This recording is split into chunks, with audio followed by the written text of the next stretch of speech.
সালাতে দোয়া কবুল হয়। সালাতে দোয়া কবুলের তিন জায়গা।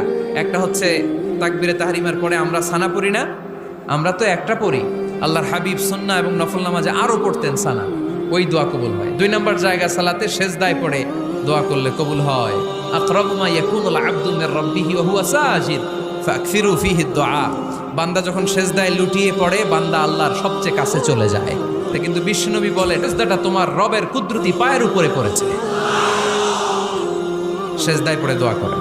সালাম ফিরানোর আগে বিশ্বনবী দোয়া করতেন, লা ইউসাল্লিমান্না আহাদুকুম হাত্তা ইয়াতাআওয়াযা মিন আরবা'a। আল্লাহর হাবিব বললেন, চার জিনিস থেকে পানাহ না আছে আমার কোন উম্মত যেন সালাম না ফিরায়। তারা যেন পড়ে আল্লাহুম্মা ইন্নী আউযু বিকা মিন আযাবিল কবর, আউযু বিকা মিন আযাবি জাহান্নাম, আউযু বিকা মিন ফিতনাতিল মাহইয়া ওয়াল মামাত, আউযু বিকা মিন ফিতনাতিল মাসিহিদ দাজ্জাল। আল্লাহ কবরের আযাব থেকে বাঁচাও, আল্লাহ জাহান্নামের আগুন থেকে বাঁচাও, আল্লাহ